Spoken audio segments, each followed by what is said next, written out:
So on the second day of class, we went to Sweetwater Creek State Park and checked out a blue heron rookery. In addition to checking out the actual park itself and some of the wildlife there, we we first went to the rookery. Well, after we went to the museum, it was pretty interesting to see how development's encroaching upon some of the natural habitats. In this case, pretty close to it. The area where the rookery was actually privately owned, but they had agreed to have a 60-acre tract of that land set aside for those blue herons, since they keep coming back there. And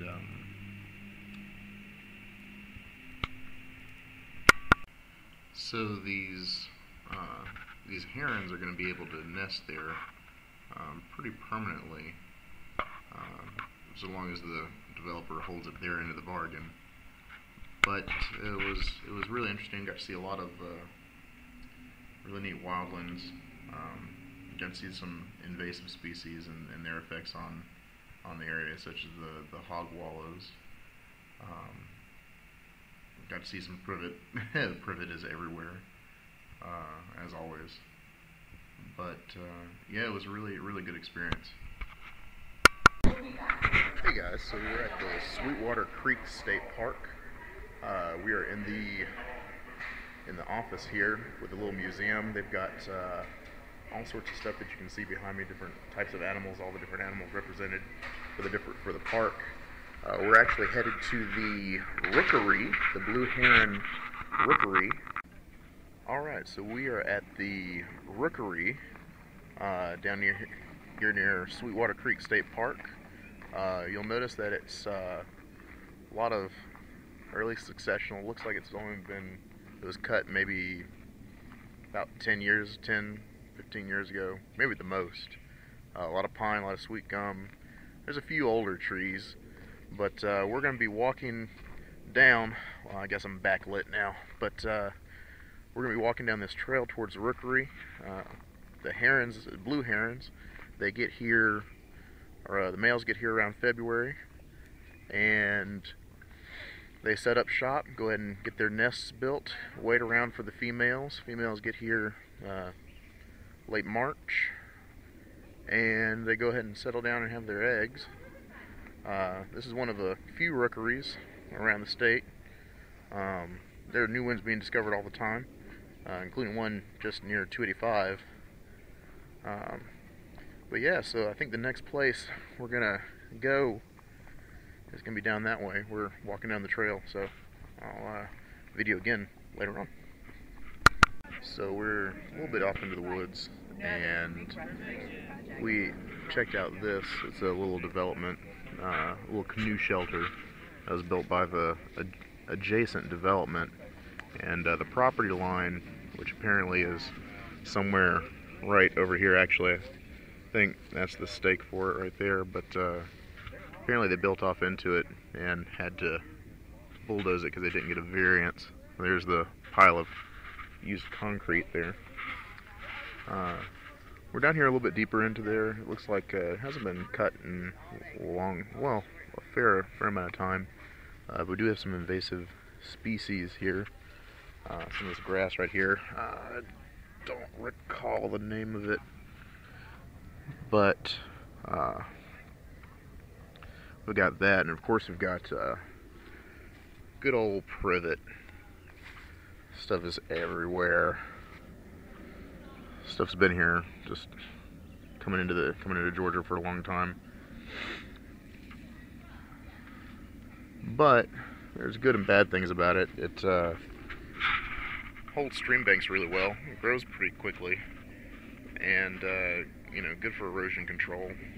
So, but at the same time, it's very aggressive and chokes out a lot of other plant life. So yeah. What he was talking about, though, for a while was here in Georgia we have a 25-foot buffer between any building, any type of anthropogenic activity, and the any kind of standing water, any water that's over 9 months old, that stands for more than 9 months, it's going to be counted as a waterway here in the state of Georgia. And so what that does is that it gives a buffer. And actually right here we're in Douglas County, and they have an extra 50 feet built on in addition to that. So 75 feet worth of buffer between any kind of waterway and any kind of building activity, any kind of thing that's going to cause erosion, agricultural activity, well, of course, unless you're grandfathered in. So yeah, pretty neat stuff. Good that we're working to protect the waterways like that. I guess this is a, I don't know, it looks too big to be a cistern. It's about a meter and a half across by about a meter that way. About 2 meters deep. Could be deeper. Yeah, it's pretty interesting. Can't tell if that's rock or what. It could be some sort of sinkhole, but it wouldn't be unusual for this area. It's got another depression right there. So this kind of thing is called Pig walla. All this turned up soil right here. All that, all back in there, and there, over there.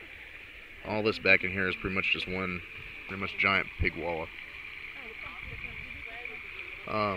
These pink ribbons delineate 25 feet from the stream bed. This is probably put here by the surveyors.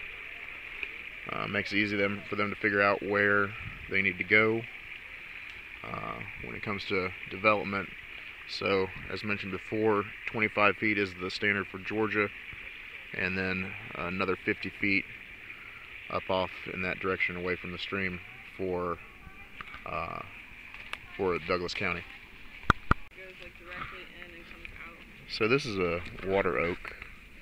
I don't know, Quercus something or other. But it's been here a while. Obviously a property line was here at some point, or some end of somebody's pasture. Got barbed wire coming out of the tree. Pretty neat, but the buttressing is kind of typical of water oaks. They're low-lying areas. This, whenever the Chattahoochee River floods, backs up.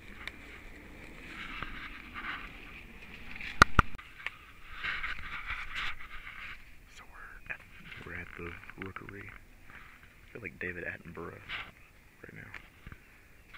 But we're at the Rookery there. Right off in there, there's a low-lying area. Really wet.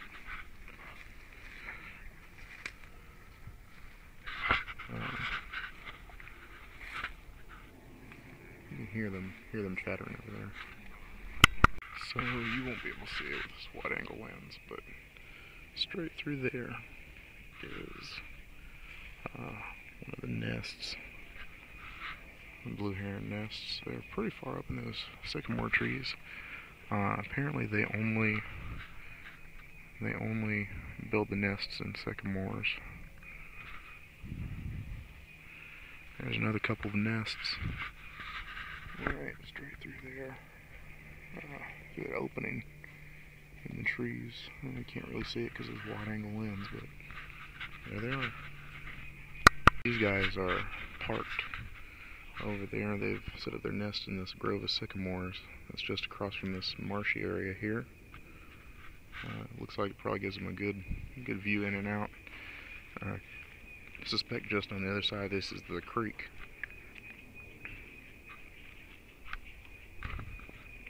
Beautiful grove of sycamores over there. Really good looking trees, probably about 50 feet tall.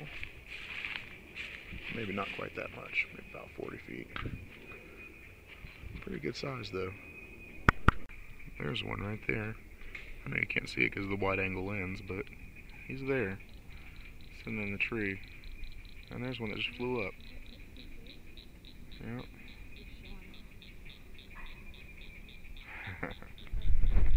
And getting into something up there. Up there at the very top.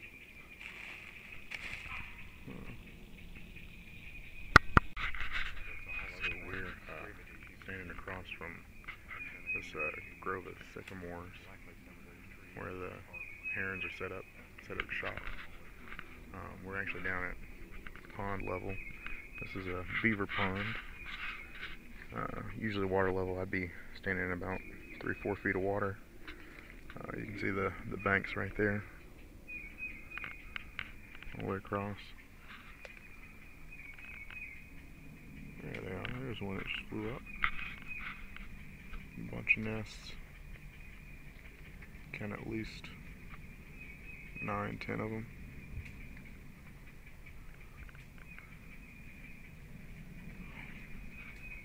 And those are sycamore trees over there.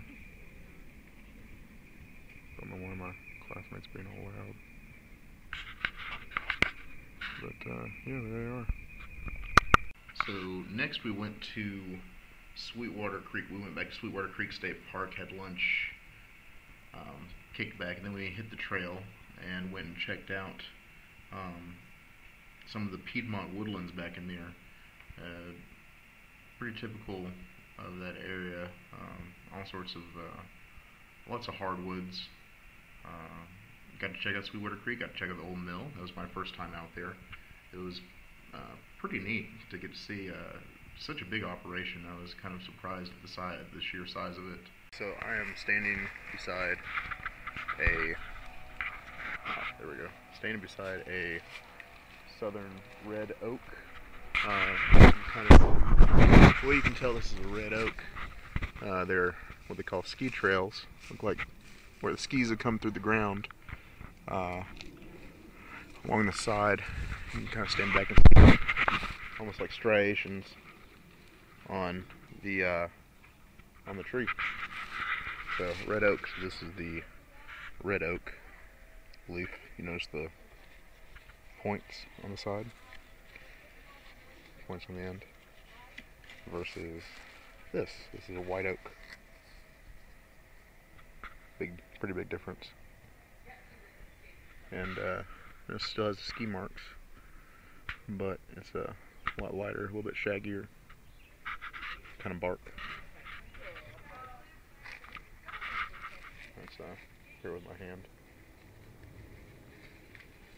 So there you go. Oh, look at a teddy long-legged spider. You probably can't see that. Hey guys, so this is a sourwood tree. Notice the thick bark. I mean, you can see how big and thick it is compared to my hat. I mean, my finger fits all the way down in it. And this is that same plant that we tried earlier. I believe that's this right here. Let the sour taste in your mouth. And they grow really funky. You can see they angle off at strange angles. Kind of looks really weird and gnarled, but really cool. So sourwood.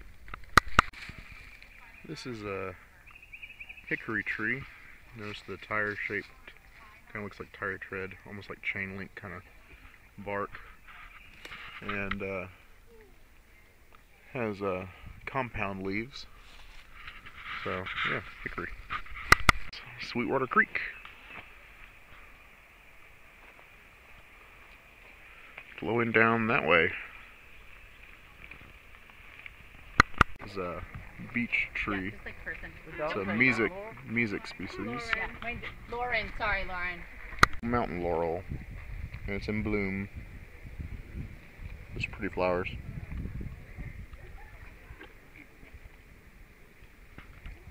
Apparently there was some flooding going on down here at Sweetwater Creek a couple days ago. There was a whole bunch of plants over here, right in this little area, and it got washed out, and that's a type of disturbance, flooding disturbance. And you'll see that there are already some plants that are kind of, some little grasses that are kind of popping up there, and those will be primary successive plants. So primary successive. No, you're fine. This is musclewood. You'll notice that it looks almost like a muscle, like in your arm. Well, I don't have any muscles, but it looks almost like muscles in there. Yeah. Musclewood Latin name is carpinus, and this is Australia. This is Australia. Well, I guess not like the country, but this is the ironwood. The other one was musclewood. This is ironwood. Kind of funky, peeling bark. I don't know if you can focus in on that. The community is going up there up the hill, sub-music, into kind of a music area.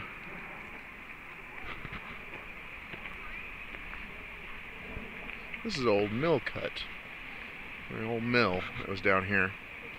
Old mill channel. So we've got the mill down here. I don't know where you guys can see it, but got beautiful white water flowing down here. Gorgeous area. Gorgeous. Yeah, that experience was definitely worthwhile. It gave me a chance to practice using this guy right here, the camera, and doing what I'm doing. Kind of try to figure out the way to do that effectively. I kind of got it down, kind of didn't. I feel like I got a good amount of stuff from it, but probably could have been done better, I think. Other days were worse, for sure, as you'll see going on, or as you've already probably seen. But yeah, it was definitely interesting, kind of get a feel for the class, get a feel for what we're going to be doing out in the field, and it was a good practice run of sorts. So for everybody, I think even for the professors, it was kind of a practice run for them, see how we reacted in the field, and see, kind of test a couple different methods of teaching on us, guinea pig style, you know. So it was all in all a good day, all in all a very good day.